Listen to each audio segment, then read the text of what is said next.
What's up, YouTube? We back at it again, and right now we ain't at home. We out here working, doing some things, but I had to stop and talk to y'all about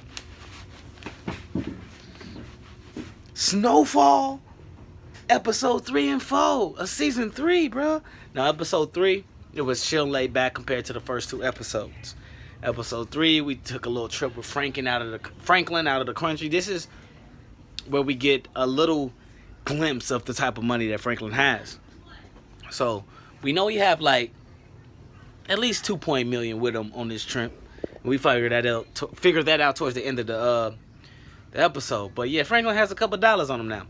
But he took this trip with Javi to find a bank outside the country, because now that he know Reed ain't who Reed pretend to be, or Reed's not who he thought he was, and on top of that, he's still a mystery. What they gonna do is, so what he trying to do is get money outside the country. So just in case Reed do some fuck shit or he get locked up or something, he'll still have money outside the country that he can work with. So that's why he asked Javi episode 2 to find him somewhere, a bank to get his money in, because he's tried it before. I think it was episode 1 he tried it, but they wasn't trying to work with him because I guess a guy got caught before. So it didn't work out. So on the plane, they're going to Panama City, I think, or somewhere outside the country. They get to the hotel, they chilling, they vibing. Franklin meets a new girl. Javi buys him an outfit, like a relaxing outfit, Hawaiian shirt and all that. They chilling, vibing.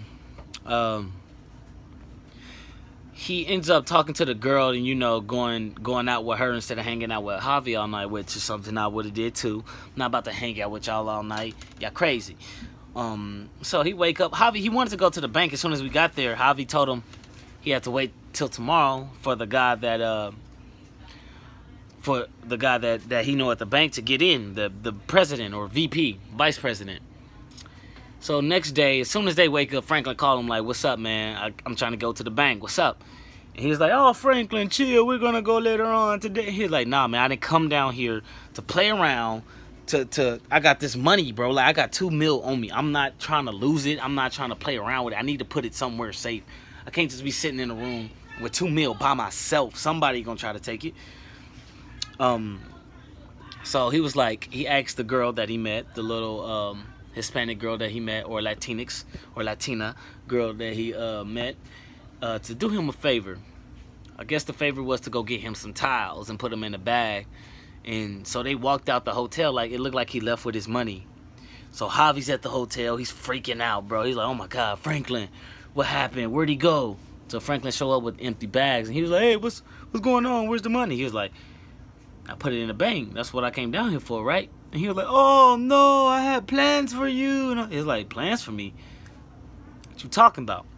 So that's when Javi came clean and was basically like, "Yeah, somebody got dirt on me. I'm getting blackmailed. I need you to help me. I needed your money. I was gonna take your money and pretend like I put it in the bank, pay them, but in like 2 months' time, so I was gonna give you double back or whatever that." So Frank was like, "Huh, okay." So you let him know, if this was one of my men, if one of my people find out about this, I will have to kill you. And if one of my people did this, I would kill them. So what he did was, he's like, "This is what I'm gonna do." Because Franklin's a real one, bro. He realized, I mean, he didn't realize, but he know that Javi is day one. If it wasn't for Javi, he wouldn't be in the game like he is. So he's like, I'm gonna spot you 1.5. But every week I don't get my money back, that's 6% interest. Javi said he only gonna need 2 weeks. I'm pretty sure it's gonna take longer than that. So that's what's going on with all Javi and them. And then Franklin comes back to America on his own plane with a black pilot and writing checks now. So it really showing you where the level. I'm really glad that they showing you the level that he has risen to in the last couple years, bro. Because I ain't gonna lie, season 2, you didn't really see no difference from season 2 to season 1 as far as them coming up. I think the only thing that you could tell by is that, they bought a cookhouse, and he bought Leon and them a house at the end of the season. Leon and Kev. But other than that, you couldn't really tell that he was getting money. You know what I'm saying? Unless he did stuff like that. Now you can tell. They got the gold chains. They got the stereos in the house. Okay, and then on the flip side, my boy Leon, my homie Leon, the killer, the drug dealer. No, I'm just playing. But Leon, bro, hey, I gotta give this man his props, bro. I don't know why I kept messing with that, but I gotta give him his props, bro. Leon is a good actor, bro. Like, okay, he found out that his girl Wanda is the reason that they know the location of the truck, how to cook it, how to do everything is because of his ex, who is a crackhead. So he kind of spazzed out for a minute, beat up the dude who she was giving oral to. He beat him up, and then Man Boy was like, man, get this nigga out of here. So when Leon left, he said, I should have killed both of you. I believe he should have killed both of them. I think Wanda is going to be the ace in the hole for Andre. I think Wanda is the reason why Andre is going to get some of them, because Wanda knows everything, and you need to take, you can't hush a crackhead up. You need to take Wanda out. That's my philosophy. But yeah, so she was going, she was going crazy. Leon left, didn't give him a product. He went to go talk to Louis. Louis was like, oh, you tripping, you acting like a little female, da-da-da-da. I feel the total opposite way. It's one thing if he was just doing that because she's over there messing with them. That's not the point. The point is she's giving them everything. Our information, our recipe, everything. Everything, bro. And she, like, Kev gave it to the Mexicans. I can understand Kev gave it to the Mexicans. Yeah, I understand that. But you gave it to direct competition, like people in my community that, like, 2 blocks away from me, you gave them my recipe. So you know what I'm saying, it's different with the Mexicans. They really didn't have a choice. They didn't have enough people to go to war with the Mexicans, because I mean, shoot, they was ganged up in season 2. And that's why I didn't blame them for not going after them for Kev's death. Eventually I feel like he probably will. Well, no, he killed Kev, but Kev cousin death, because he told them not to go settle on there. You went to go settle on there, bro. They are Latinos. They like not saying every Latino is like this, but how they set them up in the series is like they're looking for war. Like at this point, they make money, so the money's not a problem. But they just like every other gang. You know what I'm saying? They ready for whatever. And so I'm glad. And so then what is her name?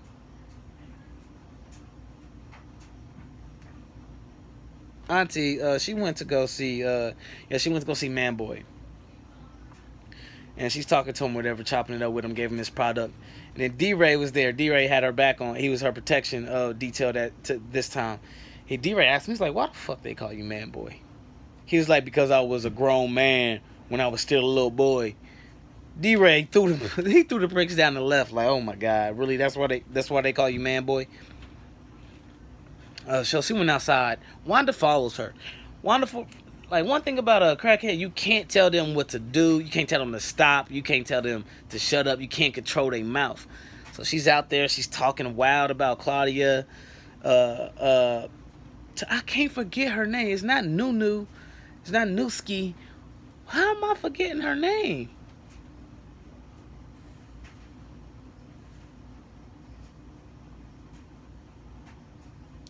I forgot her name. That's crazy. I just said it, but I forgot it. Anyway, I'm going to just call her Auntie. Auntie was up there, and she was talking crazy about Claudia. So she was like, D-Ray, she's about to put her down. D-Ray was like, hold on. Nah, you can't do that out here. We in public. Control yourself. You still a partner in this business.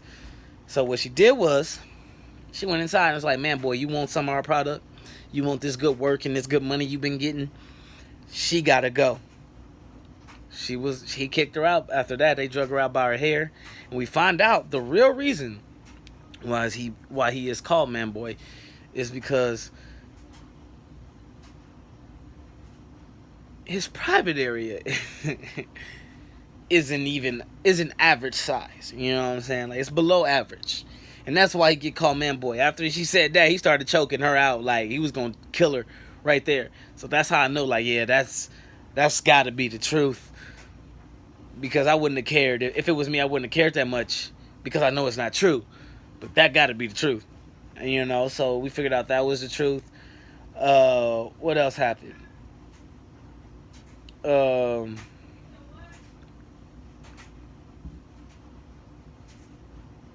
Franklin got his Mac. I remember I told you he was the first one in the hood with the Mac. What else happened? Something else happened on this episode. Hold on, let me recap real quick. Yeah. He went out of town. Oh yeah.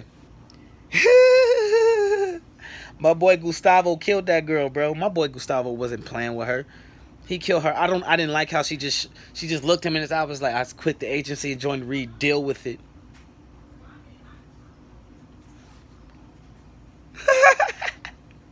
She said deal with it, like you ain't try to arrest us.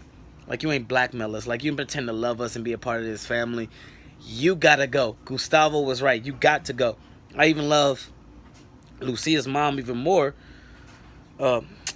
Lucia. I don't understand how I forgot the name. Louie. Auntie Louie. But Lucia mama is a boss, bro. She just stood there and was like, he was like, how am I going to cover this up? The agency are going to come looking for her. She's like, just make sure nobody finds her. She's like, I'm ready to get paid. He was like, oh no, I'm not paying you until we clean this up. He ain't realized he ain't dealing. What he failed to realize is they realize he has no power. He's not the man that they thought he was. See, everybody thought Reed was this untouchable. For the last 2 seasons, they thought Reed was this untouchable guy with great connections that really get things done. And what they're starting to see is, or what they more or less found out, is he doesn't really have any power.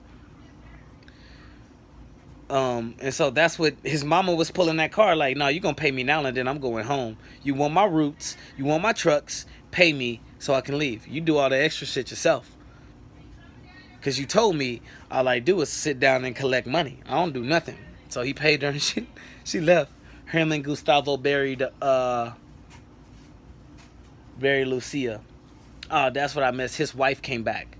Reed's wife came back. They reconnected. She has joined, her agency has joined his, and she's basically watching over him and co-partner with him in this endeavor until they went to war. They went to someplace, I forgot where, Nicaragua.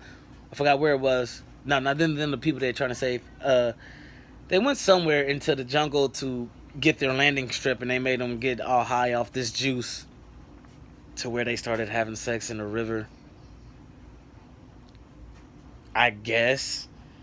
Like, it didn't make sense to me. I'm like, high or not, I will feel my knees bleeding. That's just my philosophy on it. Like, yeah, like, bro, if you go back and watch the episode, they are literally sitting. There's not even a river. It's a stream, bro. Like, you can see all the rocks.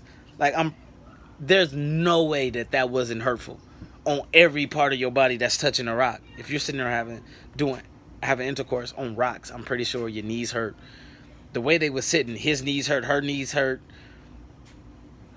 Basically, everything from your thigh down was hurting. And if you laid down, your back. I just felt like that was, I don't know, maybe it's stuff out there that do get you that high. I don't want to know. I don't want to find out. But from my experiences in life, I don't think it's anything that'll get you to, well, I've been to the hospital and that made me start feeling pain a couple times. So, it might. But other than that, he got them freaking drugged up. Basically, they got him to comply with them using his airstrip, and then they went back home. Reed is still kind of sick on that. Episode 4. Andre gotta go. That's all I gotta say is Andre gotta go. Now, I talked to you about this before. Andre said, do you ever occur to you that I'm a spy, that I'm sitting here sticking up for my people, hiding things for my people, like protecting my people as a spy in the police force? How are you a spy if you have never stopped a black person from going to jail? If you have never put a white person in jail? Like, you literally are just you patrol your own neighborhood. You patrol black neighborhoods and put black people in jail. How is that helping your people? You're not patrolling white neighborhoods and putting white people in jail. You're not doing that. So, and think about this. The only person that he is not really coming after is the white guy in the crew. He's going after Jerome, Louis, Franklin, Leon. But the white guy is just there. And he ain't even trying him. But yeah, this episode, Andre got a task force assembled and he hit all the spots. He hit the Cook house, he hit Louis house. I don't know if he hit Franklin house or not, But I think he did, but they didn't find anything because Franklin doesn't keep anything in his house. Neither does Jerome and them. So they break in Jerome and them house, and he trying to talk slick to Jerome. And you know, bro, like, what people fail to realize is that everybody is human. Whether you got a badge or not, I'm still a human. Whether you got a badge or not, you can still die today in the same ways I can die. Having a badge doesn't mean you get a new level of invincibility. Meaning anything that I can still die from a teaspoon of water. So can you. No matter if you have a badge on or not, you can still die from rat poisoning. You know what I'm saying? I'm just saying, like, nothing changes because you put the badge on. But they was in there talking trash, breaking everything in his house, and you know Jerome had enough. They started choking Louis. And so he started fighting back. You know, he hit him 2 good times, and then after that, they started getting on him. It was 3 of them jumping him, beating him with guns. Andre there watching. How are you helping your people, bro? You're sitting here watching. Like, and I dare anybody on here to say, oh, he's just being a good police officer. If you was being a good police officer, you wouldn't have let him beat them like that. If you was being a good police officer, you wouldn't have made Louis pee in the trash can. You know what I'm saying? Like, a white man even called them animals on this episode. And he just stood there and was like, took it, like, bro, like, yeah, all this is in your hood. But let me ask yourself, what opportunities do the people in your hood have to get better lives? The cops, every cop in your precinct is living better than you. Like, things you don't realize, like, you're a black cop in the hood. You do realize that no other cop has to stay in the hood, bro. Like, they stay in good neighborhoods, but you don't.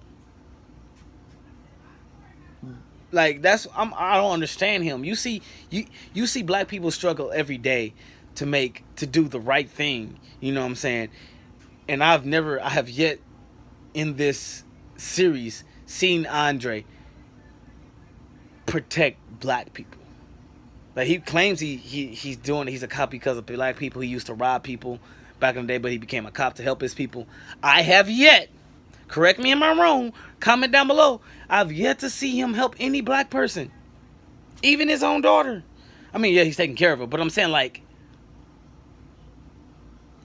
he didn't move her out the hood. He let her grow up there and then move out when she went to college. He didn't find her a mother figure to be in her life. He did, like, you know what I'm saying? Like, I'm just saying, like, he hasn't helped anybody. He didn't help Franklin get his dad back. He didn't help Franklin's mom when she was struggling by herself. He didn't help Jerome, Louis. He ain't helped nobody, bro. He ain't helped nobody. All he's doing is hurting his people. Now he's teaching his daughter how to shoot, and his daughter's doing coke. I hope she turns it. I hope Franklin leave her alone. After this episode, I hope Franklin leaves her alone. She go to school and become a crackhead and come back. It's not gonna be Franklin's fault.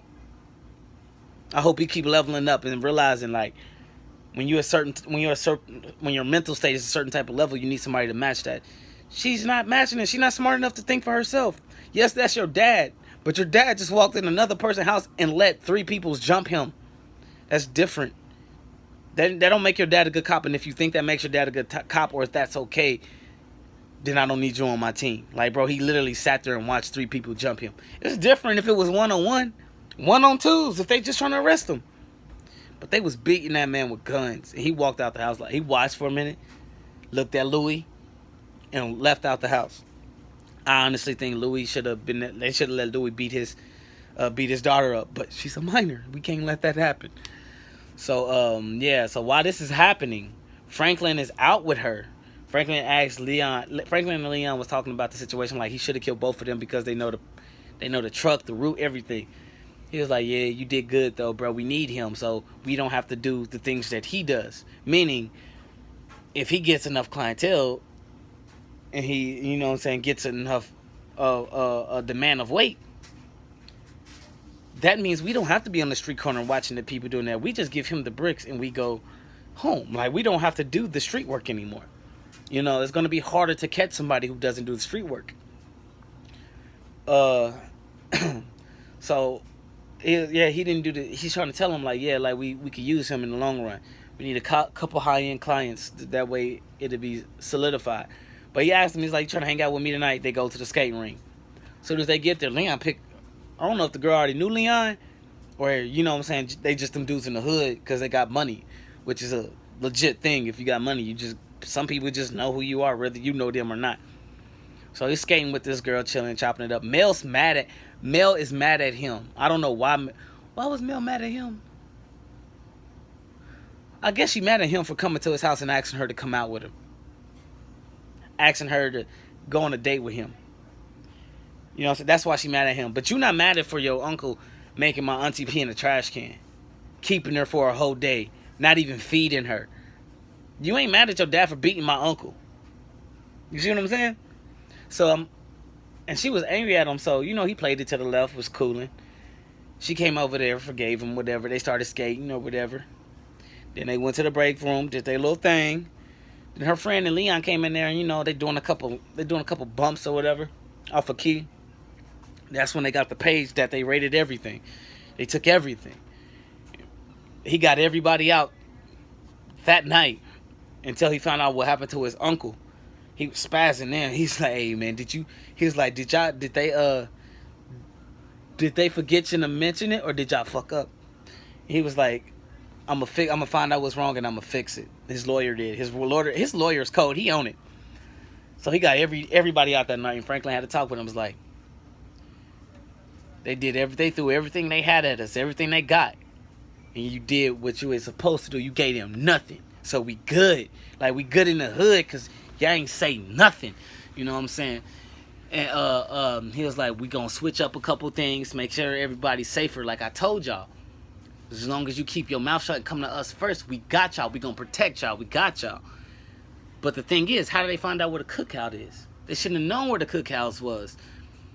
The dude that was in the litter, in there talking, smoking, just vibing, he asked him, he's like, come on, man. Franklin asked him, like, come on, man, y'all wasn't playing music, bring a couple girls through, like, he's like, nah, man, we weren't doing that. We weren't doing none of that. Maybe it was y'all fault. Maybe y'all messed up.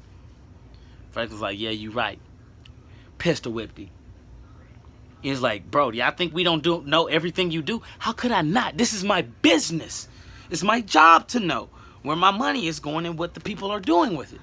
This is my business. You know what I'm saying? So Franklin let him know, like, bro, like, we know everything y'all doing. You follow the rules. You do what you told. We take care of you. You don't. Leon put him down like, wow. You know what I'm saying? So it was just, I think it was just a good episode to show you the structure of what's to come with Franklin and them. I didn't touch on everything in detail, but I hope I touched on the most parts. It's your boy Aqua Dread. I gotta get it retwisted. I'm out.